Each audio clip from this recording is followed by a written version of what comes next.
National women's health and wellness day ആയിട്ട് നമ്മൾ September മാസത്തിലെ അവസാനത്തെ ബുധനാഴ്ച നമ്മൾ സെലിബ്രേറ്റ് ചെയ്യണം. ഇൻ്റർനാഷണൽ വിമൻസ് ഡേ എല്ലാ വർഷവും മാർച്ച് 8 നമ്മൾ സെലിബ്രേറ്റ് ചെയ്യണം. നമ്മൾ national women's and health day ആയിട്ട് സെപ്റ്റംബർ മാസത്തെ അവസാനത്തെ ബുധനാഴ്ച നമ്മൾ സെലിബ്രേറ്റ് ചെയ്യണം. അതിനോടനുബന്ധിച്ച് നമ്മൾ ഇന്നിവിടെ ഒരു പാനൽ ഡിസ്കഷൻ കണ്ടക്ട് ചെയ്യുന്നു. ഞാൻ doctor Anoop Krishnan, saint Thomas hospital ചെത്തിപ്പുഴയിലെ ഗൈനക്കോളജിസ്റ്റാണ്. എൻ്റെ കൂടെ പാനലിസ്റ്റായിട്ട് മാഡം. ഞാൻ Shiji Varghese, Vazhappally saint Teresa's higher secondary സ്കൂളിലെ പ്രിൻസിപ്പലാണ്. ഞാൻ സിസ്റ്റർ ഡോക്ടർ ആശ KC, ഞാൻ ചെത്തിപ്പുഴ സെൻറ് തോമസ് ഹോസ്പിറ്റലിലെ നാച്ചുറോപ്പതി കൺസൾട്ടൻ്റാണ്. ഞാൻ അഡ്വക്കേറ്റ് പ്രീതി സജി, ഒരു പൊതുപ്രവർത്തകയാണ്. വെള്ളിനാട് ബ്ലോക്ക് പഞ്ചായത്തിൻ്റെ ആരോഗ്യ വിദ്യാഭ്യാസ സ്റ്റാൻഡിംഗ് കമ്മിറ്റി ചെയർപേഴ്സണാണ്. ഞാൻ Kavitha Vijayan, CMS college dietetics and food service management department assistant professor and ഹെഡാണ്. എല്ലാ പാനലിസ്റ്റുകൾക്കും നമ്മുടെ ഇന്നത്തെ ഡിസ്കഷനിലേക്ക് സ്വാഗതം. നമ്മളിന്ന് ചർച്ച ചെയ്യാൻ ഉദ്ദേശിക്കുന്ന ടോപ്പിക് എന്ന് പറയുന്നത് വിമൻസ് ഹെൽത്ത് ആൻഡ് വെൽനസ് ആണ്. നമ്മുടെ WHO 1948 തൊട്ട് ഡിഫൈൻ ചെയ്തിട്ടുണ്ട്. ആരോഗ്യം എന്തെന്നാൽ ഒരാളുടെ ഫിസിക്കൽ, മെൻ്റൽ, ഇമോഷണൽ ആയിട്ടുള്ള വെൽബീയിങ്ങിനാണ്, സ്റ്റേറ്റ് ഓഫ് വെൽബീയിങ്ങിനെയാണ് നമ്മൾ ആരോഗ്യം എന്ന് പറയുന്നത്. പക്ഷേ ഇപ്പോൾ അതിന് കുറച്ചും കൂടെ ഡയമെൻഷൻസ് കൂടിയിട്ടുണ്ട്. ഒക്കുപേഷണൽ ഡയമെൻഷൻ ഉണ്ട്, അതുപോലെ തന്നെ സ്പിരിച്വൽ ഡയമെൻഷൻ ഉണ്ട്. നമുക്ക് എല്ലാ ആസ്പെക്റ്റിലും നമുക്ക് ആരോഗ്യം പരിപാലിച്ച് പോകാനാണ് നമ്മൾ ശ്രദ്ധിക്കേണ്ടത്, അല്ലേ? ആരോഗ്യം നമുക്ക് കൂട്ടാൻ പറ്റില്ല. ആരോഗ്യം അസുഖങ്ങൾ കാരണം നമുക്ക് ആരോഗ്യം കുറഞ്ഞു പോകാറാണ്. അപ്പം ആരോഗ്യം പരിപാലിച്ച് പോകാനാണ് നമ്മൾ മെയിനായിട്ട് നോക്കുന്നത്, അല്ലേ? നമുക്ക് ഏതൊക്കെ രീതിയിലും നമുക്ക് ഒരു വിമൻസ് ഹെൽത്ത് നമുക്ക് മുന്നോട്ട് കൊണ്ടുവരാൻ പറ്റും. അതുപോലെ തന്നെ എന്തൊക്കെ ആസ്പെക്റ്റിൽ നമുക്കിപ്പം കൂടുതൽ പറഞ്ഞ് കേൾക്കുന്നത് വുമൺ എംപവർമെൻ്റ് ആണ്. വുമൺ എംപവർമെൻറ്റ് വെച്ച് കഴിഞ്ഞാൽ സ്ത്രീകളെ മുന്നോട്ട് കൊണ്ടുവരണം, സൊസൈറ്റിയിൽ മുന്നോട്ട് കൊണ്ടുവരാൻ വേണ്ടിയിട്ട്. പണ്ട് നമ്മുടെ VK ഭട്ടതിരിപ്പാട് പറഞ്ഞത് അടുക്കളയിൽ നിന്ന് അരങ്ങത്തേക്ക് പറഞ്ഞ പോലെ ഇപ്പോഴും കുറേ സ്ഥലങ്ങളിൽ ഇപ്പോഴും അടുക്കളയിൽ തന്നെയാണ്. പക്ഷെ അവിടെ നിന്ന് നമുക്ക് മോട്ടിവേറ്റ് ചെയ്തിട്ട് നമുക്ക് അവർ മുന്നോട്ട് കൊണ്ടുവരണം. അപ്പം ഹെൽത്ത് ആൻഡ് വെൽനസ് ഡേയിൽ നമുക്ക് അവർക്ക് എന്തൊക്കെ രീതിയിൽ നമുക്ക് അവരെ മുന്നോട്ട് കൊണ്ടുവരാൻ. പെണ്ണിനെക്കുറിച്ച് പറയുമ്പോൾ സാധാരണ പറയാറുള്ളത് അരിഞ്ഞരഞ്ഞില്ലാതാകുമ്പോഴും സുഗന്ധം പരത്തുന്ന ചന്ദനം പോലെ എന്നൊക്കെയാണ്. അതായത് പെണ്ണ് അവളെക്കുറിച്ച് ചിന്തിക്കുന്നില്ല, കുടുംബത്തിന് വേണ്ടി ചുറ്റുമുള്ളവർക്ക് വേണ്ടി ഒക്കെ ഇങ്ങനെ അരഞ്ഞരഞ്ഞ് ഇല്ലാതായിക്കൊണ്ടിരിക്കുകയാണ്. എനിക്ക് തോന്നുന്നത് നമ്മുടെ പെൺകുട്ടികൾക്കും സ്ത്രീകൾക്കും വേണ്ടത് ആദ്യം അവളവളെക്കുറിച്ച് ഉള്ള ഒരു ധാരണയാണ്. അവളുടെ ശരീരം എന്തായിരിക്കണം, അവിടെ നടക്കുന്ന പ്രവർത്തനങ്ങൾ എന്താണ്, അത് എത്ര വാല്യുബിളാണ്, എത്ര വിലപ്പെട്ടതാണ്, അത് സംരക്ഷിക്കേണ്ടതിൻ്റെ ആവശ്യകത എന്താണ്, ഇത് അറിഞ്ഞാൽ മാത്രമേ പെണ്ണ് അവളുടെ ആരോഗ്യത്തെ ശ്രദ്ധിക്കുകയുള്ളൂ. ഞാനിപ്പോൾ ഇടപെടുന്ന ഹയർ സെക്കൻഡറിയിലെ കുട്ടികളെയാണ്. എനിക്ക് തോന്നുന്നു ആ കുട്ടികളുടെ പ്രായത്തിൽ തന്നെ അവർ സൗന്ദര്യത്തിന് പ്രാധാന്യം കൊടുക്കും. എത്ര നേരം വേണമെങ്കിലും അവർ കണ്ണാടിയിൽ നോക്കി നിൽക്കും. പക്ഷെ അവരുടെ ഹെൽത്തിനെ കുറിച്ച് അവർക്ക് അത്ര പോരാ, ചിന്ത പോരാ. അവളുടെ ശരീരത്തിൽ നടക്കുന്ന പ്രവർത്തനങ്ങളെക്കുറിച്ച് അവൾക്ക് തന്നെ ധാരണയൊന്നും ഇല്ല. ഞാൻ ഒരു പടിയും കൂടെ കടന്നു പറയും, അവളുടെ ശരീരം എന്താണെന്ന് അവളും അറിയണം, അവളുടെ ചുറ്റുപാടുമുള്ളവരറിയണം, കൂടെ ഇരിക്കുന്ന ആൺകുട്ടികൾ അറിയണം എന്ന് ഞാൻ പറയാറുണ്ട്. അതായത് പീരിയഡ്സ് ഒക്കെ വരുന്ന സമയത്ത് കുഞ്ഞുങ്ങൾ ഭയങ്കരമായിട്ട് ബുദ്ധിമുട്ടുന്ന സമയത്ത് ഒരു നിസ്സംഗതയോടെ ഇരിക്കുന്ന ആൺകുട്ടികളെ ഞാൻ കണ്ടിട്ടുണ്ട്. ഞാൻ അവരോട് പറഞ്ഞു കൊടുക്കാറുണ്ട് പലപ്പോഴും. ഇതൊരു നമ്മൾ വളരെ ഗൗരവമായിട്ട് എടുക്കേണ്ട കാര്യം തന്നെയാണ്. എങ്കിലേ അവളൊരു കുടുംബത്തിൽ ചെല്ലുമ്പോൾ അവളുടെ ചുറ്റുമുള്ളവർ അവളെ പരിഗണിക്കുകയുള്ളൂ. എന്താണ് പെണ്ണ്, അവളുടെ ശരീരം എന്താണ്, എത്ര അത് കെയർ ചെയ്യേണ്ടതൊന്നാണ് എന്ന് മനസ്സിലാവത്തേ ഉള്ളൂ. പെണ്ണിൻ്റെ ഊർജ്ജത്തിലാണ് കുടുംബവും സമൂഹവും ഒക്കെ മുൻപോട്ട് പോകുന്നത്. ആ ഒരു അവയർനെസ് ഈ ചെറുപ്പം മുതലേ നമ്മൾ പെൺകുട്ടികൾക്ക് കൊടുക്കണം, ആൺകുട്ടികൾക്കും കൊടുക്കണം. എങ്കിൽ മാത്രമേ നമ്മളുടെ ഈ പെണ്ണുങ്ങൾ അല്ലെങ്കിൽ സ്ത്രീകൾ കുറേ അധികം അവരുടെ ആരോഗ്യത്തെക്കുറിച്ച് ശ്രദ്ധിക്കുകയുള്ളൂ. എന്നാന്ന് വെച്ചാൽ ഈ യുവ ദമ്പതികളൊക്കെ ആയിരിക്കുമ്പോഴും ഒക്കെ അവരുടെ പരിഗണന വേറെ പലതിലുമാണ്. കുടുംബത്തെക്കുറിച്ച്, കുഞ്ഞുങ്ങളുണ്ടായാൽ കുഞ്ഞുങ്ങളെക്കുറിച്ച്, അതെല്ലാം കഴിഞ്ഞ് ഏറ്റവും അവസാനത്തെ പരിഗണനയാണ് സ്വന്തം ആരോഗ്യത്തിന് കൊടുക്കുന്നത്. മധ്യവയസ്സിലും ഒക്കെ കുടുംബമാണ് പ്രധാനം. പിന്നെ ഓൾഡ് ഏജിലേക്കൊക്കെ ചെന്ന് കഴിഞ്ഞാൽ ഇനി എന്താ, ഇനിയിപ്പോൾ ഇത്ര കാലം അത്രയൊക്കെ ഉള്ളൂ. അതുകൊണ്ട് എക്സർസൈസിന് പോലും, അതേസമയം പുരുഷന്മാർക്ക് അതിനൊക്കെ സാധിക്കുന്നുണ്ട്. ക്ലബ് ആക്ടിവിറ്റീസ്, ടെന്നീസ് കളിക്കാൻ, വാക്കിങ്ങിന് ഒക്കെ പുരുഷന്മാർക്ക് പോകാൻ പറ്റുന്നുണ്ട്. പെണ്ണുങ്ങൾ വീട്ടിലിരുന്നാലല്ലേ പിള്ളേരെ പഠിപ്പിക്കണ്ടേ, പാചകം ചെയ്യണ്ടേ. അപ്പോൾ ഇതിൻ്റെ എല്ലാ അവസാനത്തെ പരിഗണന മാത്രമേ പെണ്ണിൻ്റെ ആരോഗ്യത്തിന് കൊടുക്കുന്നുള്ളൂ. അപ്പോൾ ആദ്യം ചെയ്യേണ്ടത് ചെറുപ്പം മുതലേ എന്താണ് പെണ്ണിൻ്റെ ആരോഗ്യം, അതിൻ്റെ പ്രാധാന്യം എന്താണ്, അവളും അറിയണം, അവളുടെ ചുറ്റുമുള്ളവരും അറിയണം. അതായത് ഒരു കുട്ടി, ഒരു പെണ്ണ് അവളുടെ കണ്ണാടി നോക്കിയിട്ട് ഞാൻ സുന്ദരിയാണോ എന്ന് ചോദിക്കുന്നതിന് പകരം ആം ഐ ഹെൽത്തി എന്ന് പഠിച്ചു തുടങ്ങണം. ഞാൻ ഹെൽത്തി ആണോ, എൻ്റെ ചുറ്റുപാടും എനിക്ക് ഒരുപാട് ഹോർമോൺ ചേഞ്ചസ് വരാൻ സാധ്യതയുണ്ട്, എനിക്ക് ഒരുപാട് ആരോഗ്യ പ്രശ്നങ്ങൾ ഉണ്ടാകാൻ സാധ്യതയുണ്ട് എന്ന് സ്വന്തം മനസ്സിലാക്കുന്നതോടൊപ്പം തന്നെ തൻ്റെ ചുറ്റുപാടിലുള്ള ആൾക്കാരെയും ഈ കൂടെ സോഷ്യൽ മീഡിയയിലും ഒക്കെ അവൾ ഈ സൗന്ദര്യം ആണ് കാണുന്നത്, അല്ലാതെ ആരോഗ്യമുള്ള പെണ്ണുങ്ങളെ കുറിച്ചുള്ള ഇമേജ് അല്ല കാണുന്നത്. അതെ അതെ വിവിധ ബ്രാൻഡ് വസ്ത്രങ്ങൾ അതിനൊക്കെ ഇമ്പോർട്ടൻസ് കൊടുക്കും. പക്ഷെ ഒരിക്കലും ഒരു സ്ത്രീ അവളുടെ ഒരു സത്തയെ മനസ്സിലാക്കണമെന്നില്ല. ഇപ്പൊ തന്നെ നമുക്ക് പണ്ടൊക്കെ ആയിരുന്നെങ്കിൽ നമ്മളുടെ അമ്മമാര് ഇരുത്തി പ്രാർത്ഥിക്കാൻ പഠിപ്പിക്കുമായിരുന്നു. ഇപ്പൊ നമ്മൾ റീസെന്റ് ആയിട്ട് ന്യൂറോ തിയോളജി എന്ന് പറഞ്ഞ ശാഖ തന്നെയുണ്ട്, ന്യൂറോ ബയോളജി ഓഫ് സ്പിരിച്വാലിറ്റി. എങ്ങനെയാണ് ഈ ആധ്യാത്മികത ഇന്നർ ഹീലിങ്ങിലൂടെ ഫിസിക്കൽ ഹീലിങ്ങിലോട്ട് വരുന്നത്. കാരണം ഈ റിഥമിക്കായിട്ട് നമ്മൾ ചെയ്യുന്ന ഒരു പ്രവൃത്തി അത് ഹൈലി ഒരു കോൺസെൻട്രേഷൻ വന്നിട്ട് ബ്രെയിൻസിൻ്റെ വേവ്സ് വരെ മാറ്റി കൊടുക്കുക, അല്ലെങ്കിൽ നമ്മളുടെ ഇപ്പോൾ ഒരു അജിറ്റേറ്റഡ് ആയിട്ടുള്ള ഒരു സിസ്റ്റത്തെ ഒരു പാരാസിമ്പത്തറ്റിക് ഡോമിനൻസിലോട്ട് വന്ന് മുഴുവൻ ഒരു കാം ആൻഡ് ക്വയറ്റ് അങ്ങനെ ഒരു ശാന്തത സ്വസ്ഥത വന്നെങ്കിലേ ഇപ്പോൾ എനിക്ക് വരുന്ന ഒരു സ്ട്രെസ്സ് പോലും കാര്യക്ഷമമായിട്ട് എനിക്ക് മനസ്സിലാക്കുകയുള്ളൂ. അല്ലെങ്കിൽ ഞാനത് എൻ്റെ ബിഹേവിയറൽ ചേഞ്ചസിലോട്ട് വരും. ഓവർ ഈറ്റിങ്, ചോറ് കൂടുതൽ കഴിക്കുന്നത്, അല്ലെങ്കിൽ ഉറക്കമില്ലായ്മ, ആദി പിടിച്ചിരിക്കുക, ഇതൊക്കെ ഒരു വിധത്തിൽ ഡീപ്പ് സ്പിരിച്വാലിറ്റി ഉള്ള സ്ത്രീകൾക്ക് മാറ്റിയെടുക്കാൻ സാധിക്കുന്നതാണ്. അപ്പോൾ ഈ ഇനിയുള്ള കാലങ്ങളിൽ ഇതുപോലെ എഡ്യൂക്കേഷനും ഫാഷനും വസ്ത്രവും എല്ലാം പോകുന്നതോടൊപ്പം തന്നെ പണ്ടത്തെ നമ്മൾ അമ്മമാർ പഠിപ്പിച്ചതുപോലെ ആഴമുള്ള ആധ്യാത്മികത, അതിപ്പോൾ യോഗയിലൂടെ ആകാം, അല്ലെങ്കിൽ ഡെയിലി ചെയ്യുന്ന പ്രാർത്ഥനകളിലൂടെ ആകാം, ഇതിൻ്റെയൊക്കെ ആഴത്തിലുള്ള ഒരു ആസ്പെക്റ്റിലേക്ക് സ്ത്രീകൾ കുറേ കൂടെ ഫോക്കസ് ചെയ്യണം. ഇപ്പം എടുക്കുന്ന ഒരു എഡ്യൂക്കേഷൻ്റെ അതേ ഇമ്പോർട്ടൻസ് അവരുടെ ആധ്യാത്മികതയ്ക്ക് കൊടുത്താൽ അവരുടെ ഹെൽത്ത് ഒരു വിധത്തിൽ അപ്ലിഫ്റ്റ് വരുന്നതാണ് എൻ്റെ ഒരു പേഴ്സണലായിട്ടുള്ള ഞാൻ ഒരുപാട് രോഗികളെ കൺസൾട്ട് ചെയ്യുമ്പോൾ നമുക്ക് ഒരുപാട് കിട്ടുന്ന ഒരു ഫീഡ്ബാക്കിലൂടെ എനിക്ക് മനസ്സിലാകുന്നതാണ് ഇത്. ഈ ഒരു മേഖലയും കൂടെ സ്ത്രീ ആരോഗ്യത്തെക്കുറിച്ച് സംസാരിക്കുമ്പോൾ അവർ ശ്രദ്ധിക്കേണ്ടതുണ്ട്. അതിലേറ്റവും ബേസിക്കായിട്ട് പറഞ്ഞ സെൽഫ് ലവ് എന്ന് പറയും. സെൽഫ് ലവ് നമ്മളെ തന്നെ തിരിഞ്ഞു നോക്കിക്കഴിഞ്ഞാൽ മാത്രമേ മനസ്സിലാവുള്ളൂ നമ്മുടെ പ്രശ്നങ്ങൾ എന്താണെന്നുള്ള കാര്യം. അപ്പം ഏറ്റവും ഇമ്പോർട്ടൻ്റ് ആയിട്ടുള്ള കാര്യം എനിക്ക് എന്തൊക്കെയാണ് പ്രശ്നങ്ങൾ, എനിക്ക് എന്താണ് ഇഷ്ടമുള്ളത്, എൻ്റെ രീതികൾ എങ്ങനെയാണെന്നുള്ളത് എന്നെക്കാളും കൂടുതൽ വേറെ ആർക്കും അറിയില്ല. അപ്പം അവർ തന്നെ മനസ്സിലാക്കണം എനിക്ക് പ്രശ്നങ്ങൾ. ഇപ്പം മാഡം പറഞ്ഞ പോലെ എനിക്ക് സ്ട്രെസ് ഉണ്ട്, എനിക്ക് ടെൻഷനുണ്ട്, എനിക്ക് പ്രശ്നങ്ങളുണ്ട്, എനിക്ക് മെൻസസ് പ്രോബ്ലംസ് ഉണ്ട്, എനിക്ക് കുടുംബത്തിൽ പ്രശ്നങ്ങളുണ്ട് എന്നുള്ളതിനെ പറ്റിയിട്ട് ഏറ്റവും പുറത്തു നിൽക്കുന്ന ആൾക്കാർക്ക് മനസ്സിലാവുന്നത്, സ്വന്തമായിട്ടാണ് മനസ്സിലാവുന്നത്. അപ്പോൾ ആ ഒരു സെൽഫ് കെയർ ആദ്യം സ്റ്റാർട്ട് ചെയ്യണം. എങ്കിൽ മാത്രമേ നമ്മുടെ ആരോഗ്യത്തിനെ കൊണ്ടുവരാനെ കൊണ്ടുള്ള നമുക്ക് ആദ്യം മനസ്സിലാവും. അതിൻ്റെ ആദ്യത്തെ ചവിട്ടുപടി സെൽഫ് ലവ് ആണ്. കാരണം ഒന്ന് ശാന്തമായ സ്വസ്ഥമായെങ്കിലേ മാത്രമല്ലേ ഒരു സ്ട്രെസ്സിന് മാനേജ് ചെയ്തിട്ട് അടുത്ത സ്ട്രെസ് വരുമ്പോൾ അതിന് മാനേജ് ചെയ്യാൻ പറ്റുള്ളൂ. ഇത് ചെയിനായിട്ട് മൊത്തത്തിൽ തല മുഴുവനും പല ആയിട്ട് വന്നിട്ട് അത് തന്നെ പല അസുഖങ്ങളായിട്ട് മാറും. ഇപ്പൊ ഒരു വലിയൊരു ഇതാണ് നമ്മുടെ ആധ്യാത്മികത. അവിടെ ആ പ്രാർത്ഥിക്കാനിരിക്കുന്ന സമയത്ത് ആ ഹൈലി ഫോക്കസ്ഡ് ആകുമ്പോൾ മനസ്സിൽ വരുന്ന ഈ മൈൻഡ്ഫുൾനെസ് എന്ന് പറഞ്ഞ ഒരു ആസ്പെക്റ്റിലൂടെ വരുന്ന ഒരു ചേഞ്ചസ് ശരീരത്തിൽ, അത് ഒത്തിരി നമ്മുടെ ഒരുമാതിരി മെറ്റബോളിക് സിൻഡ്രം അങ്ങനെയുള്ള ഒരുപാട് കാര്യങ്ങൾ നമുക്ക് ഈ ഒരു ആധ്യാത്മിക പ്രാക്ടീസസ് കൊണ്ട് തന്നെ നമുക്ക് ടാക്കിൾ ചെയ്യാൻ സാധിക്കും. വളരെ ഇമ്പോർട്ടൻ്റ് ആയിട്ട് പറയുകയാണെങ്കിൽ ഇപ്പം ഒരുപാട് യൂട്യൂബിലൊക്കെ കണ്ടിട്ടുള്ളതാണ് 10 മിനിറ്റ് മെഡിറ്റേഷൻ. 10 മിനിറ്റ് മെഡിറ്റേഷൻ ഒരുപാട് കാര്യങ്ങൾ പറഞ്ഞിട്ടുണ്ട്. അതായത് നമുക്ക് നമ്മളിലോട്ട് തന്നെ ചിന്തിച്ച് നമുക്ക് ഒരു ഡീപ് ബ്രത്ത് എക്സസൈസ് മാത്രം മതിയായിരിക്കും ചിലപ്പോൾ ഈ പറഞ്ഞൊക്കെ നമുക്ക് തന്നെ നമ്മുടെ പ്രശ്നങ്ങൾ അനലൈസ് ചെയ്യാനായിട്ട്. നമുക്കിപ്പം ഈ മെൻസസ് ടു മെനോപോസ് പറയില്ല. ഇപ്പം നമുക്കറിയാം കൗമാരക്കാർക്ക് കുറേയേറെ പ്രശ്നങ്ങളുണ്ട്. അത് മെൻസസിൻ്റെ പ്രശ്നങ്ങളാവാം, പിന്നെ അവരുടെ ആ ഏജിൻ്റെ പ്രശ്നങ്ങളാവാം. അങ്ങനെ മെൻസസ് ടു മെനോപോസ്, സ്ത്രീകളിൽ മെനോപോസ് വരെ മാറി മറിഞ്ഞ് നിൽക്കുന്ന ഹോർമോണൽ ചേഞ്ചസിൻ്റെ പ്രശ്നങ്ങളുണ്ട്. അപ്പോൾ നമുക്ക് സർക്കാർ തലത്തിൽ ICDS നമുക്കറിയാം അംഗനവാടി വഴി അനുപൂരക പോഷകാഹാരങ്ങൾ കൊടുക്കുന്നുണ്ട്. അവർക്ക് അതിനുള്ള സപ്പോർട്ട് സിസ്റ്റം കൊടുക്കുന്നുണ്ട്. ടീനേജ് ക്ലബ്ബുകൾ കൊടുക്കുന്നുണ്ട്. അപ്പോൾ ടീനേജ് ക്ലബ്ബുകൾ വഴി അവർക്ക് വേണ്ട കൗൺസിലിംഗ്, അങ്ങനെ കൗൺസിലിങ്ങുകൾ നൽകാനായിട്ടുള്ള സംവിധാനങ്ങൾ ഏർപ്പെടുത്തുന്നുണ്ട് ICDS വഴി തന്നെ. പിന്നീട് നമ്മൾ ഇങ്ങോട്ട് കടന്നു വരുമ്പോൾ അവർ കുറച്ച് കഴിയുമ്പോൾ അവർ ബ്യൂട്ടി കോൺഷ്യസ് ആണെന്ന് മാഡം പറഞ്ഞതുപോലെ തന്നെ ബ്യൂട്ടി കോൺഷ്യസ് ആകുമ്പം അവർ കുറച്ച് ഫുഡിൻ്റെ ആവശ്യമില്ലാത്ത ഡയറ്റുകളിലേക്ക് കടന്നു വന്ന് അവർക്ക് ന്യൂട്രീഷൻ കുറഞ്ഞിട്ടും സൗന്ദര്യം വർദ്ധിക്കുന്ന, അതായത് മെലിയാൻ വേണ്ട പ്രവർത്തനങ്ങൾ അവർ ചെയ്യുന്നത് ബ്യൂട്ടി കോൺഷ്യസ് ആകുമ്പോൾ അതിൻ്റേതായ പ്രശ്നങ്ങൾ അവരുടെ ശരീരത്തിലുണ്ടാവും. അവർക്ക് അവരുടെ ശരീരത്തിലെ ന്യൂട്രിയൻസിൻ്റെ കുറവ് വന്ന് അനീമിക് ആവാനുള്ള സാധ്യതയൊക്കെ കൂടുതലാണ്. ഇപ്പോഴുള്ള കുട്ടികളിൽ മിക്കവാറും അനീമിക് ആയിട്ടുള്ള പ്രശ്നങ്ങളാണ് കൂടുതൽ. പിന്നെ നമ്മൾ അടുത്ത ഘട്ടത്തിലേക്ക് വരുമ്പോൾ പഠനം, അതിൻ്റെ സ്ട്രെസ്സ്, പിന്നെ ജോലിഭാരം.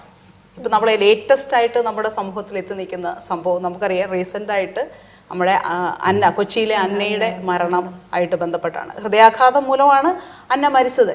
പക്ഷേ അതിനകത്ത് അന്നയുടെ അമ്മ പറയുന്ന ഒരു ലെറ്റർ, അതിൻ്റെ CEO അയച്ച ഒരു ലെറ്ററിൽ പറയുന്നത് അത് അമിത ജോലിഭാരം കൂടുതലാണ്, ജോലിഭാരം കൂടുതലാണ്. പക്ഷേ അതിൻ്റെ കൂടെ തന്നെ പറയുന്നത് ഒരു നോ പറയാനായിട്ട് കൂടുതൽ സ്ട്രെസ്സ് വരുമ്പോൾ എന്നെക്കൊണ്ട് എൻ്റെ കപ്പാസിറ്റി അല്ലെ, എനിക്ക് കപ്പാസിറ്റി ഉണ്ട്, പക്ഷേ എനിക്ക് ഉറങ്ങാനുള്ള സമയം കിട്ടുന്നില്ല.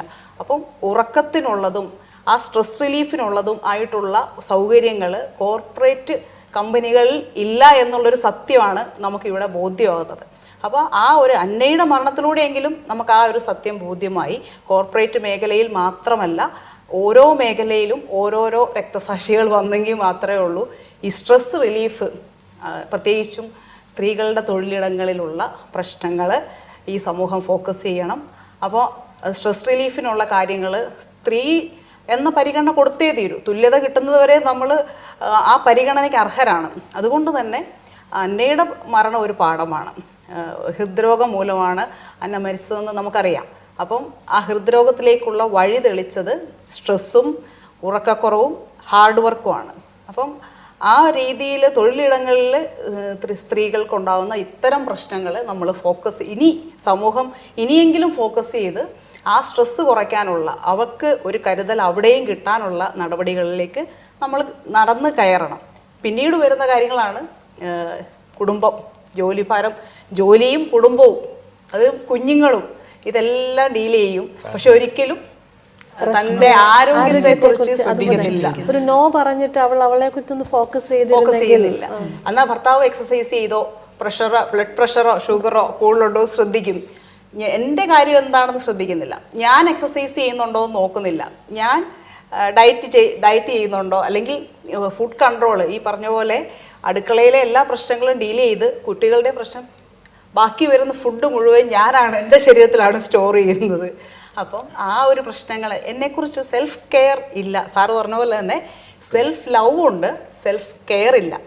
ആ പ്രശ്നങ്ങൾ, സ്വന്തം ജോലിസ്ഥലത്തെ പ്രശ്നങ്ങൾ, അതെല്ലാം മാഡം പറഞ്ഞ പോലെ കുടുംബത്തിലെ മൊത്തം പ്രശ്നങ്ങളുടെ കൂട്ടത്തിൽ അതും കൂടെ ചേർത്ത് വയ്ക്കും. അപ്പോൾ ആരോഗ്യകരമായ ഒരു ജീവിതം നയിക്കാനായിട്ട് സ്ത്രീകൾക്ക് കഴിയുന്നില്ല. കൃത്യമായ വ്യായാമം ചെയ്യുന്നില്ല. സ്ട്രെസ് റിലീഫിനുള്ള ഒരു കാര്യം ചെയ്യുന്നില്ല. ടീനേജ് പ്രായത്തിലൊക്കെ കുടുംബത്തിൽ, അവനവൻ്റെ കുടുംബത്തിൽ ഒരു പാട്ട്, പ്രാർത്ഥന, നൃത്തം, വായന എന്നുള്ള രംഗങ്ങളിലൊക്കെ പോയിരുന്നു. പക്ഷേ ഇപ്പോൾ ഈ രീതിയിൽ കുടുംബ പ്രശ്നങ്ങളിൽ, കുടുംബകാര്യങ്ങളിൽ ആ സ്ട്രെസ്സ് എടുത്തു വെക്കുന്നതല്ലാതെ ഒരു സന്തോഷകരമായ ഒരു മ്യൂസിക് അനുഭവിച്ചോ, മറ്റെല്ലാം കഴിഞ്ഞിട്ടേ ഉള്ളൂ ഒരു മ്യൂസിക് കേട്ടുകൊണ്ട്, അല്ലെങ്കിൽ എന്തെങ്കിലും ഇഷ്ടമുള്ള വായന. പണ്ട് ജോലി കഴിഞ്ഞ് വരുമ്പോൾ നമ്മൾ തോട്ടിലൊക്കെ പോയി ഒന്ന് കുളിക്കുക, അങ്ങനെ ഒരു മുങ്ങിക്കുളിച്ച് കഴിയുമ്പോൾ തന്നെ ഒരു വിധം നല്ല റിലീഫ് ആകുമായിരുന്നു. ഇപ്പൊ അതിന് സാധ്യതയുണ്ട്. അതും തന്നെ ഷവറിന്റെ കീഴിൽ പോയി നിന്ന് കുളിച്ചില്ലതായി അങ്ങനെ ഒരു വായന അനുഭവങ്ങളൊന്നുമില്ല. പണ്ടൊക്കെ നമ്മൾ കുഞ്ഞിലെയൊക്കെ സന്തോഷിച്ച് ബഷീറിന്റെ പുസ്തകങ്ങളൊക്കെ വായിച്ച് സന്തോഷിക്കും. ഇഷ്ടങ്ങളില്ലല്ലോ പെണ്ണിന്റെ ഇഷ്ടം മാറ്റി വെക്കുമല്ലേ. അതെ, ലിമിറ്റഡ് ആയെന്ന് പറയുന്നിടത്തുനിന്ന് ആ ബൗണ്ടുകളൊക്കെ നമ്മൾ പൊട്ടിച്ചേ മതിയാകും. എസ്പെഷ്യലി ഈ പറഞ്ഞൊക്കെ നമുക്ക് ഈക്വാലിറ്റിനെ പറ്റി സംസാരിക്കും, ജെൻഡർ ഈക്വാലിറ്റി പറ്റി സംസാരിക്കുന്ന പോലെ തന്നെ നമുക്ക് ഈ ബൗണ്ടറികളെല്ലാം ബ്രേക്ക് ചെയ്തേ പറ്റുള്ളൂ. അതിന് ആക്ച്വലി മുന്നോട്ട് വരേണ്ടത് സ്ത്രീകൾ തന്നെയാണ്. അതായത് നമ്മളിപ്പോൾ ഇപ്പം പിന്നെ മാഡം പറഞ്ഞ പോലെ എക്സസൈസ് ചെയ്യാനെ കൊണ്ട് പരിമിതികളില്ല എന്ന് പറയുന്നു, പരിമിതികളുണ്ടെന്ന് പറയുന്നു. പക്ഷേ ഇപ്പോൾ നമ്മുടെ നാട്ടുകളിലൊക്കെ യൂണിസെക്സ് ജിമ്മുകളൊക്കെ വന്നിട്ടുണ്ട്. സ്ത്രീകൾക്കും പോയി പ്രാക്ടീസ് ചെയ്യാൻ പറ്റുന്ന, വർക്കൗട്ട് ചെയ്യാൻ പറ്റുന്ന ജിമ്മുകൾ വന്നിട്ടുണ്ട്. ഇതൊക്കെ നമുക്ക് നമ്മുടെ ഹെൽത്ത് ആൻഡ് വെൽനെസ്സിന് വേണ്ടിയിട്ടുള്ളതാണ്.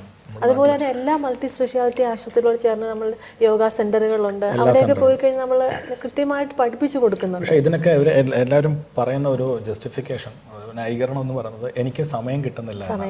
അങ്ങനെ എവിടെയും സമയം കിട്ടാത്തില്ല. എല്ലാവർക്കും 24 hours ആണ്, എല്ലാവർക്കും 365 days ആണ്. അവരവരുടെ സമയം അവരവർക്ക് വേണ്ടിയിട്ട് അവനവന് വേണ്ടി സമയം കണ്ടെത്താനായിട്ട് നമ്മൾ ശ്രമിക്കുക. എന്നെ പറ്റി എനിക്കേ അറിയുള്ളൂ, ഞാനൊക്കെ എന്തൊക്കെയാണ് ചെയ്യുന്നത്, എന്താണ് കാര്യങ്ങളിലുള്ളത്. അപ്പോൾ എനിക്കൊരു സമയം കണ്ടെത്തണം. ഇപ്പം ഒരു രാവിലെ തൊട്ട് വൈകുന്നേരം വരെ നമ്മൾ എക്സസൈസ് ചെയ്യാൻ പറയുന്നില്ലല്ലോ, 10 minute നമ്മൾ എക്സസൈസ് ചെയ്യാൻ പറയുന്നുള്ളൂ. അപ്പോൾ ഇതിൽ ഏറ്റവും കൂടുതൽ മാഡം ചൂണ്ടിക്കാണിച്ച ഒരു പോയിന്റാണ് ഈ ഡയറ്റ് ഡെഫിഷ്യൻസീസ്. ഡയറ്റ് ഡെഫിഷ്യൻസി എന്ന് പറയുമ്പോഴത്തേക്ക് നമ്മൾ ഈ പറഞ്ഞൊക്കെ എല്ലാവരും തന്നെ തീരുമാനിക്കുന്നു, എനിക്ക് കുറച്ച് കണ്ണാടി നോക്കുമ്പോൾ എനിക്ക് കുറച്ച് വണ്ണം ഉണ്ടെന്ന്. വണ്ണം ഉണ്ടെന്ന് വരുമ്പോഴത്തേക്ക് ഉടനെ തന്നെ ആരോടും ചോദിക്കുന്നില്ല, ഞാൻ തന്നെ ഡയറ്റിലോട്ട് പോകുന്നു. അത് സ്വന്തമായിട്ടുള്ള രീതിയിലാണ്, അതിനൊരു ഒത്തൻറ്റിക് ആയിട്ടുള്ള രീതിയിലല്ല ഡയറ്റിങ് ചെയ്യുന്നത്. കുറച്ച് വണ്ണം കൂടുന്നു എന്ന് കാണുമ്പം ഉടനെ ഫാസ്റ്റിങ്ങിലേക്കാണ് പോകുന്നത്. അത് കൃത്യമായിട്ട് എന്താണ് അവരുടെ പ്രോബ്ലം, ഒരുപക്ഷെ അത് ഹൈപ്പോതൈറോയിഡിസം ആകാം, അതല്ലെങ്കിൽ മറ്റെന്തെങ്കിലും അവരുടെ ഉള്ളിലുള്ള ഹോർമോണൽ ഇംബാലൻസിൻ്റെ പ്രശ്നം കൊണ്ടായിരിക്കാം. അപ്പോൾ അതെന്താണെന്ന് തിരിച്ചറിയാതെ സ്വന്തമായിട്ടുള്ള രീതിയിൽ ഡയറ്റിങ് ചെയ്യുന്നത് അത് ഒരുപാട് പ്രശ്നങ്ങളിലേക്കാണ് നയിക്കുന്നത്. എസ്പെഷ്യലി നേരത്തെ പറഞ്ഞ പോലെ തന്നെ മൈക്രോ ന്യൂട്രിയൻ ഡെഫിഷ്യൻസീസ് ആണ് അതിൻ്റെ അകത്ത് ഉണ്ടാകുന്ന പ്രശ്നം. അനീമിയ, അതുപോലെ തന്നെ കാൽഷ്യത്തിൻ്റെ കുറവ്, എല്ലുകൾക്കുണ്ടാകുന്ന, അത് വാർദ്ധക്യത്തിലേക്കൊക്കെ ചെല്ലുമ്പോൾ പോസ്റ്റ് മെനപ്പോസൽ ടൈമിലാകുമ്പോൾ അത് വളരെയധികം കൂടുകയാണ് ചെയ്യുന്നത്. അത് പ്രായമായ സ്ത്രീകളുടെ ഇടയിലും വളരെയധികം നമ്മൾ കണ്ടുവരുന്നൊരു പ്രശ്നമാണ് ഓസ്റ്റിയോപോറോസിസ് എന്ന് പറയുന്നത്. അപ്പോൾ അതിൻ്റെ അകത്ത് കാൽഷ്യം ഇൻടേക്ക് മാത്രമല്ല, നേരത്തെ സാർ നമ്മൾ സൂചിപ്പിച്ചതുപോലെ തന്നെ ഈസ്ട്രോജൻ ലെവൽ കുറയുന്നത്, ഹോർമോണൽ ഇംബാലൻസ് കൊണ്ടായിരിക്കും ഒരു പക്ഷേ 40കളിൽ എത്തുമ്പോഴേക്കും വണ്ണം കൂടുന്നതും. അന്നേരം ഒരു ഫോൾട്ടി ആയിട്ടുള്ള ഒരു ഡയറ്റ് ഹാബിറ്റിലേക്ക് പോയി കഴിഞ്ഞിട്ടുണ്ടെങ്കിൽ അത് അവരുടെ ശരീരത്തെ വളരെയധികം അഡ്വേഴ്സ് ആയിട്ടായിരിക്കും എഫക്റ്റ് ചെയ്യുന്നത്. അപ്പോൾ അത്തരത്തിൽ പോകാതെ നമ്മൾ ഒരു കൃത്യമായിട്ടൊരു ഡയറ്റീഷ്യൻ, ഇപ്പം നമ്മൾ സെൽഫ് കെയർ എന്നുള്ളൊരു രീതിക്ക് അസുഖം വരുമ്പം ഹോസ്പിറ്റലിൽ പോകുന്നു എന്നുള്ളത് ചിന്തയിൽ അല്ല വേണ്ടത്. ആ ഒരു രീതിയിലല്ല നമ്മൾ ചെയ്യേണ്ടത്. മറിച്ച് നമ്മുടെ ഒരു ശരീരത്തിൻ്റെ മറ്റ് കാര്യങ്ങൾ, അതായത് വണ്ണം കൂടുന്നു അല്ലെങ്കിൽ നമ്മുടെ ന്യൂട്രിയൻ ഡെഫിഷ്യൻസീസ് ഒക്കെ ഒന്ന് കൃത്യമായിട്ട് ബാലൻസ് ചെയ്യാനായിട്ട് ഒരു ഡയറ്റീഷ്യനെ കാണുന്നതും നമുക്ക് ഒരു നമ്മുടെ ഒരു പാർട്ട് ഓഫ് ദി ലൈഫ് ആക്കുന്നത് നല്ലതായിരിക്കും. മാഡം പറഞ്ഞത് ഇമ്പോർട്ടൻറ്റ് പോയിൻ്റാണ്. അതായത് ഇപ്പോൾ എല്ലാ ഹോസ്പിറ്റലുകളും, ഇപ്പോൾ എല്ലാ സൂപ്പർ സ്പെഷ്യാലിറ്റി മൾട്ടി സ്പെഷ്യാലിറ്റി ഹോസ്പിറ്റലുകളിലും ഡയറ്റീഷ്യൻ ഡിപ്പാർട്ട്മെൻ്റ് ഉണ്ട്. ഇപ്പോൾ പേഷ്യൻ്റ് അഡ്മിറ്റ് ആകുന്ന സമയത്ത് ആ പേഷ്യൻറ്റിന് അവരുടെ അസുഖം അനുസരിച്ച് ഡയറ്റ് നിർദ്ദേശിക്കപ്പെടുന്ന ഡയറ്റീഷ്യന്മാരുണ്ട്. ഈ ഡയറ്റീഷ്യന്മാർ ഒ പിയിലും ഇരിക്കാറുണ്ട്. ഈ ഒ പിയിൽ ഇരിക്കുന്ന ഡയറ്റീഷ്യനെ നമ്മൾ ഡോക്ടറെ കാണാൻ ചെന്ന് ഒ പി ടിക്കറ്റ് എടുക്കുന്ന പോലെ തന്നെ ചെന്ന് കണ്ട് നമുക്ക് നമ്മുടെ പക്ഷേ യാഥാർത്ഥ്യം എന്താണെന്ന് വെച്ചാൽ ഡോക്ടേഴ്സ് പറഞ്ഞു, ഡയബറ്റിക് ആയിട്ട് വരുന്ന ഒരു പേഷ്യൻറ്റിനോട് ഡോക്ടർ പറയും, ശരി നിങ്ങളുടെ ഡയറ്റ് കാര്യങ്ങൾ എന്തൊക്കെ വേണമെന്ന് മനസ്സിലാക്കാൻ ഒരു ഡയറ്റീഷ്യനെ ചെന്ന് കാണണം, ഡയറ്റീഷ്യൻ്റെ കൺസൾട്ടേഷൻ എടുക്കണം എന്ന് പറയും. പക്ഷെ പലപ്പോഴും മാക്സിമം ഒരു വട്ടം പോകും, അതിനപ്പുറത്തേക്ക് പോകുന്നില്ല. അവർ പറയുന്നത് ഞങ്ങൾക്കറിയാം, ഞങ്ങളിതൊക്കെ വീഡിയോസിൽ കാണുന്നുണ്ട് അല്ലെങ്കിൽ അങ്ങനെ ചെയ്യുന്നുണ്ട് എന്ന് പറഞ്ഞ് അതിനെ ഇഗ്നോർ ചെയ്ത് സ്വന്തം നിലയ്ക്ക് അവരുടേതായ രീതിയിലേക്ക് ഡയറ്റിങ് ചെയ്യാനാണ് അവർ ശ്രമിക്കാറുള്ളത്. ഈ സെൽഫ് ഡയറ്റിംഗ് എന്ന് വെച്ചിട്ട് നമ്മളിപ്പം നാട്ടിലിപ്പം കുറേ ആളുകൾ പ്രാക്ടീസ് ചെയ്യുന്നത് വെച്ച് കഴിഞ്ഞാൽ ഡയറ്റ് എടുക്കണം, നിങ്ങൾക്ക് അസുഖമുണ്ട് ഡയറ്റ് എടുക്കണം എന്ന് പറഞ്ഞു കഴിഞ്ഞാൽ അപ്പം തന്നെ ഫാസ്റ്റിങ്ങിലോട്ട് പോകണം. Dieting is not fasting, fasting is not dieting. അതല്ല കറക്റ്റ്. അപ്പം നമുക്ക് വേണ്ട ന്യൂട്രിയൻസ് ഡെഫിഷ്യൻസികൾ ഉണ്ടാകും, നമുക്ക് വേണ്ട ന്യൂട്രിയൻസ് കിട്ടില്ലെങ്കിൽ ഡെഫിഷ്യൻസി ഉണ്ടാകും. അത് കറക്റ്റായിട്ട് ഫോളോ അപ്പ് ചെയ്തില്ലെങ്കിൽ അത് ഈ പറഞ്ഞ പോലെ വൈറ്റമിൻ ഡി കുറവ്, കാൽഷ്യം കുറഞ്ഞ്, ഇതെല്ലാം നമ്മുടെ ബോഡിയിലെ സ്കെൽറ്റൽ മസിൽസിനെയും അതുപോലെ തന്നെ ബോൺസിനെയും ഒക്കെയാണ് ബാധിക്കുന്നത്. അത് കുറച്ച് കഴിയുമ്പോഴത്തേക്ക് ഈ പറഞ്ഞ പോലെ 40 ഇയേഴ്സ് കഴിഞ്ഞ് 50 ഇയേഴ്സ് പോസ്റ്റ് മെനോപോസൽ സ്റ്റാറ്റസിലോട്ട് മാസം പുറകെ നിന്ന് കഴിയുമ്പോഴത്തേക്ക് ശരീരത്തിലെ ഈസ്ട്രോജൻ കുറയുകയും കാൽഷ്യത്തിൻ്റെ മെറ്റബോളിസം ഡീറേഞ്ച് ആകുമ്പോൾ സമയത്തേക്ക് എല്ലുകൾ പൊട്ടും. ചെറിയൊരു ട്രിഗർ മതി. അതേപോലെ തന്നെ ചെറിയ പ്രായത്തിലുള്ള ടീനേജേഴ്സിലുള്ള കുട്ടികളുടെ ഇടയിലും നമ്മൾ ഈ പറഞ്ഞ പ്രശ്നം വളരെ കോമൺ ആയിട്ട് കാണുന്നുണ്ട്. ചെറിയ പെൺകുട്ടികൾ, 12 വയസ്സ് ആ ഒരു നമ്മുടെ മെൻസ്ട്രേഷൻ സ്റ്റാർട്ട് ചെയ്യുന്ന ടൈമിലുള്ള കുട്ടികളുടെ ഇടയിൽ പോലും അനീമിയ വളരെയധികം ക്രൂഷ്യലായിട്ടുള്ളൊരു ടൈമാണ്. മുൻപേയൊക്കെ നമ്മൾ പറയുന്നൊരു കാര്യമുണ്ട്, സോഷ്യോ ഇക്കണോമിക് സ്റ്റേറ്റസിൽ ബാക്ക്വേർഡ് ആയിട്ടുള്ള കുട്ടികളിലാണ് അനീമിയ അല്ലെങ്കിൽ ഓസ്റ്റിയോപോറോസിസ് പോലെയുള്ള പ്രശ്നങ്ങൾ, പ്രീഡിസ്പോസിഷൻ ഓഫ് ഓസ്റ്റിയോപോറോസിസ് കൂടുതലായിട്ട് കാണുന്നതാണ്. പക്ഷേ ഇപ്പോഴങ്ങനെയല്ല. നമ്മൾ ചെറിയ പ്രായത്തിലുള്ള കുട്ടികൾ, അതായത് 18 വയസ്സിന് മുന്നേ തന്നെ ഓസ്റ്റിയോപോറോസിസിൻ്റെ ടെൻഡൻസി കാണുന്നതായിട്ടും ഉണ്ടാവുന്നുണ്ട്. അപ്പോൾ അതും നമ്മൾ ഈ പറഞ്ഞ ജങ്ക് ഫുഡ്, അതല്ലെങ്കിൽ നമ്മൾ പറഞ്ഞ അൺഹെൽത്തി ആയിട്ടുള്ള ഫുഡിൻ്റെ എക്സസ് കൺസംഷൻ കൊണ്ടിട്ടാണ് പ്രശ്നം ഉണ്ടാകുന്നത്. അപ്പം അതിൽ ബേസിക് ആയിട്ടുള്ള പ്രോബ്ലം വെച്ച് കഴിഞ്ഞാൽ നമ്മൾക്ക് പണ്ട് കിട്ടുന്നത് എന്തും കഴിക്കുമായിരുന്നു. ഇപ്പോഴങ്ങനെയല്ല, ടേസ്റ്റ് നോക്കിയാണ് കഴിക്കുന്നത്. ഇപ്പം ചില കുട്ടികൾ അല്ലെങ്കിൽ അവർക്ക് കോമൺലി അവൈലബിൾ ആയിട്ടുള്ള ഫുഡ് മാറ്റിയിട്ട് അവർക്കൊരു ഫുഡ് ഇഷ്ടപ്പെട്ടു കഴിഞ്ഞാൽ അത് മാത്രം കഴിച്ചു.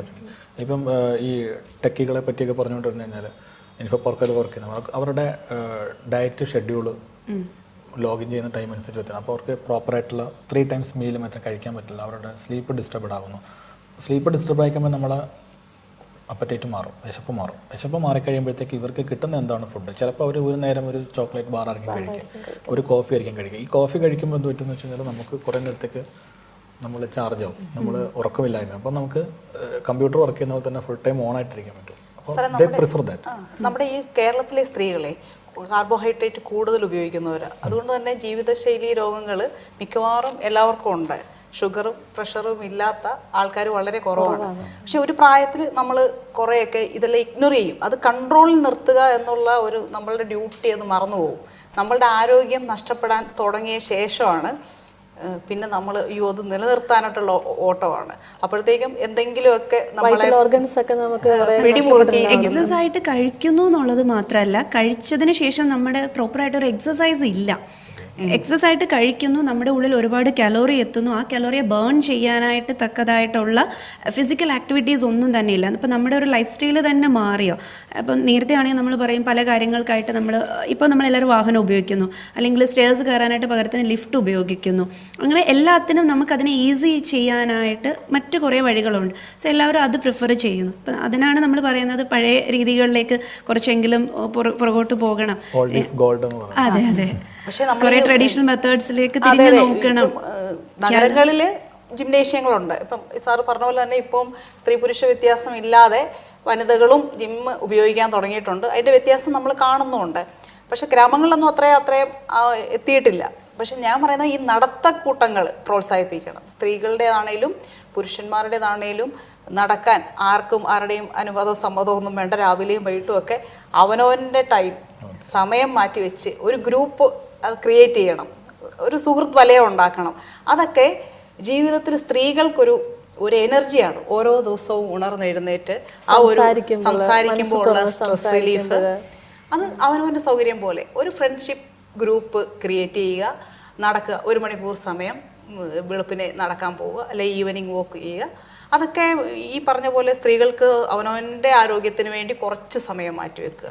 സൗന്ദര്യ സംരക്ഷണത്തിന് മാറ്റിവെക്കുന്നവരുണ്ട്, പക്ഷേ ആരോഗ്യ സംരക്ഷണത്തിന് നമ്മൾ ആരും ശ്രമിക്കാറില്ല.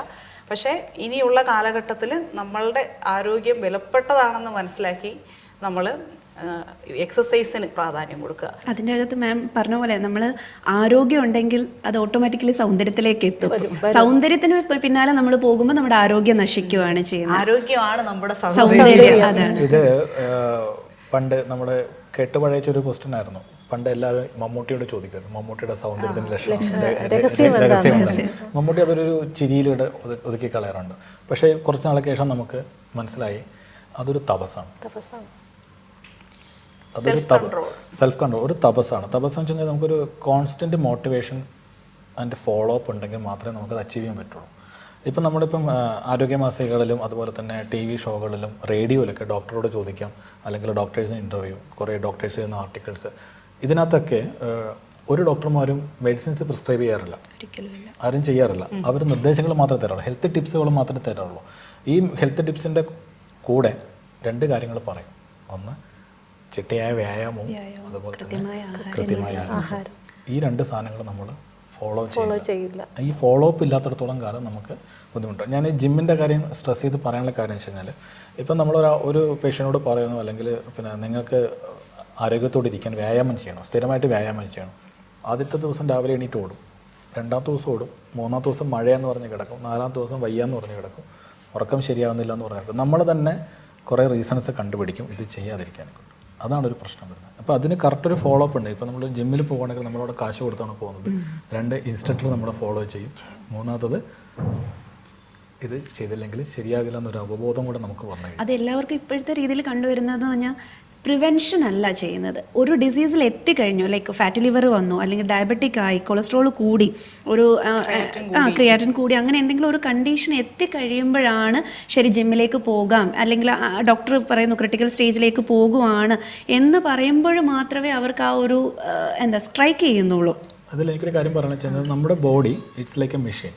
നമ്മളൊരു കാർ മേടിക്കുന്ന പോലെ തന്നെയാണ്. അപ്പം നമുക്കൊരു സിംറ്റംസ്, രോഗലക്ഷണങ്ങൾ വന്നു കഴിയുമ്പോൾ നമ്മൾ അതിനെ ഇഗ്നോർ ചെയ്യാതെ ഒരു ഹെൽത്ത് സെൻ്ററിൽ പോയിട്ട്, ഇപ്പം വെൽവുമൺ ചെക്കപ്പുകൾ എന്നൊക്കെ പറഞ്ഞിട്ട് ഒരുപാട് എല്ലാ ഹോസ്പിറ്റലിലും ഇംപ്ലിമെൻറ്റ് ചെയ്തിട്ടുണ്ട്. സോ അത് ഫോളോ ചെയ്ത് മാമോഗ്രാം, സ്ക്രീനിങ് ടെസ്റ്റുകളുണ്ട്, ഹോർമോൺ പ്രൊഫൈലുകൾ നമുക്ക് നോക്കാൻ പറ്റും. ബേസിക് ആയിട്ടുള്ള ടെസ്റ്റുകളെല്ലാം നോക്കിക്കഴിഞ്ഞാൽ നമുക്ക് അറിയാൻ പറ്റും. ഇത് ഡാഷ് ലാമ്പിൽ വാർണിംഗ് ലൈറ്റ് കഴിഞ്ഞിട്ടും നമ്മൾ വണ്ടി ഓടിച്ചുകൊണ്ട് പോയി കഴിഞ്ഞാൽ it it will break down. അതാണ് സംഭവം. അതാണ് സംഭവിച്ചത്. അതാ ഈ ബ്രസ്റ്റ് ക്യാൻസർ വരുന്ന ലേഡീസിന്റെ ഒക്കെ ലാസ്റ്റ് സ്റ്റേജിലാണ് കണ്ടുപിടിക്കുന്നത്. എന്താ ഇതിനെക്കുറിച്ച് ചിന്തിക്കാഞ്ഞത്, അല്ലെങ്കിൽ ഇതൊന്ന് ചെക്ക് ചെയ്തുകൂടായിരുന്നു എന്ന് ചോദിക്കുമ്പോൾ പല കാര്യങ്ങൾ അവർക്ക് മുൻഗണന ഉണ്ടായിരുന്നു. അതിന്റെ ഏറ്റവും അത് ഫസ്റ്റ് സ്റ്റേജിൽ കണ്ടുപിടിച്ചാൽ ഏറ്റവും നന്നായിട്ട് ചികിത്സിച്ച് ഭേദമാക്കാവുന്ന അസുഖമാണ്. അല്ല, ഒരുപാട് പേഷ്യന്റ് പറയാറുണ്ട് മോന്റെ പരീക്ഷ കഴിഞ്ഞിട്ട് അതെ അല്ലെങ്കിൽ പള്ളി പെരുന്നാൾ കഴിഞ്ഞിട്ട്. വീട്ടിലെ മറ്റു കാര്യങ്ങൾ പറഞ്ഞ് അതാണ് അവർ പ്രയോറിറ്റി. പറഞ്ഞാൽ നമുക്ക് സെൽഫ് പ്രയോറിറ്റി കൊടുക്കാതെ, സെൽഫ് അവയർനെസ് കൊടുക്കാതെ നമ്മൾ മറ്റുള്ള കാര്യങ്ങൾക്ക് പ്രയോറിറ്റി കൊടുക്കുമ്പോൾ നമ്മുടെ disease will be in advanced stage. ഞാനെപ്പോഴും പറയുന്ന ഒരു കാര്യമുണ്ട്, നമ്മൾ നേരത്തെ നിങ്ങളെല്ലാവരും പറഞ്ഞൊരു കാര്യമാണ്, നമ്മളൊരു സെൽഫ് കെയർ എന്ന് പറയുന്ന പോലെ തന്നെ ഒരു സെൽഫ് ഒബ്സർവേഷൻ എപ്പോഴും നല്ലതാണ്. നമുക്ക് വെയിറ്റ് കൂടുന്നുണ്ടെന്ന്, നമ്മുടെ വെയിറ്റ് ഒരിക്കലും ഒരു ദിവസം കൊണ്ടോ ഒരു മാസം കൊണ്ടോ കൂടുന്ന കാര്യമല്ല, അല്ലെങ്കിൽ നമ്മുടെ ബോഡിയിൽ ഉണ്ടാകുന്ന ചേഞ്ചസും പെട്ടെന്ന് ഉണ്ടാവുന്നതല്ല. അപ്പോൾ ആ മൈനറായിട്ടുള്ള ചേഞ്ചസ് പോലും നമ്മൾ അറിയണമെങ്കിൽ നമ്മുടെ ബോഡിയിൽ ഒരു സെൽഫ് ഒബ്സർവേഷൻ നമുക്ക് വേണം. അപ്പോൾ നമ്മൾ ഇട്ടുകൊണ്ടിരിക്കുന്ന ഡ്രസ്സ് ഒരു ദിവസം ലൂസ് ആകുന്നു അല്ലെങ്കിൽ പയ്യെ ടൈറ്റ് ആകുന്നു എന്നുണ്ടെങ്കിൽ ദാറ്റ് മീൻസ് ഓക്കെ നമ്മൾ വെയിറ്റ് കൂടുന്നു എന്നത് അറിയണം. അതനുസരിച്ച് നമ്മൾ അതിന് വേണ്ടിയിട്ടുള്ള കാര്യങ്ങൾ എടുക്കണം. പക്ഷെ അവിടെയൊക്കെ ഇപ്പം ഈ പറഞ്ഞ ഇഗ്നോറൻസ് ആണ്. എവിടെ എൻ്റെ കാര്യത്തിന് എന്താ, വെയിറ്റ് കൂടിയാൽ എന്താ, കുറഞ്ഞാൽ എന്താ, അതങ്ങനെ സംഭവിക്കും. തുന്നലൊന്നെങ്കിൽ അഴിച്ചു വിടും, അല്ലെങ്കിൽ നെക്സ്റ്റ് ടൈം അത് ഷേപ്പ് ആക്കിയിടും. അത് ശ്രദ്ധിക്കുന്നില്ല. വീണ്ടും പറഞ്ഞ ആദ്യത്തെ പോയിന്റിലേക്ക് അതെ, സെൽഫ് ലവ് അതാണ് അവിടെ വരേണ്ടത്. ഇല്ല നമുക്ക് self love and self care. അത് ആ തുടക്കത്തിലേ തന്നെ നമ്മൾ വെയിറ്റ് കൂടുന്നു എന്നൊക്കെ മനസ്സിലാക്കുവാണെങ്കിൽ, അല്ലെങ്കിൽ മേ ബി നമുക്കറിയാം ക്യാൻസറിൻ്റെ ഒക്കെ ഒരു ഫസ്റ്റ് സ്റ്റേജിൽ കാണിക്കുന്ന സിംറ്റംസ് ആണ് നമ്മുടെ ബോഡി ഇമാഷിയേറ്റഡ് ആവുന്നതും അതിൻ്റെ അകത്തുനിന്ന് വരുന്ന മറ്റ് ചേഞ്ചസ് ഒക്കെ. അപ്പം അതൊക്കെ ഒന്ന് തിരിച്ചറിയാനുള്ള ലേഡീസിനോട് നമുക്ക് പറയാവുന്ന ഒരു കാര്യമുണ്ട്, നിങ്ങൾ നിങ്ങളെ മറന്നുപോയാൽ അതെ വേറെ ആരും നിങ്ങളെ ഓർമ്മിക്കാനില്ല. സമൂഹം വളരെ പെട്ടെന്ന്, കുടുംബത്തിലുള്ളവർ അല്പനയാൾ ഓർമ്മിക്കുമായിരിക്കും. അതുകൊണ്ട് നിങ്ങൾ നിങ്ങളെ ഇഷ്ടപ്പെടുക, നിങ്ങളെ ഓർമ്മിക്കുക. സത്യം, ഒരു മെസ്സേജ് എപ്പോഴും FBയിൽ ഓടുന്നു ഓർക്കുന്നു. കാരണം നിങ്ങളുടെ കാലം കഴിഞ്ഞാൽ അവർ ജീവിക്കും, അവർ മുന്നോട്ട് പോകും, നിങ്ങളില്ലാതെ ജീവിക്കാൻ പഠിക്കും. പക്ഷെ എപ്പോഴും നമ്മൾ കുടുംബത്തിന് വേണ്ടി ആലോചിച്ച്, കുടുംബത്തിന് വേണ്ടി ചിന്തിച്ച്, കുടുംബത്തിന് വേണ്ടി പ്രവർത്തിച്ച് നമ്മളുടെ തന്നെ ആരോഗ്യവും എല്ലാം കളഞ്ഞ് പോകുന്നു. ഒരു രക്ഷകനും ഉണ്ടാകില്ല. അപ്പം ഇതുവരെ നമ്മളോട് സംസാരിച്ചത് എല്ലാ പാനലിസ്റ്റുകൾക്കും നന്ദി. എല്ലാവർക്കും national women's health and wellness ഡേയുടെ ആശംസകൾ. You're watching Media Village Television. If you enjoyed this video, don't forget to like, share and subscribe.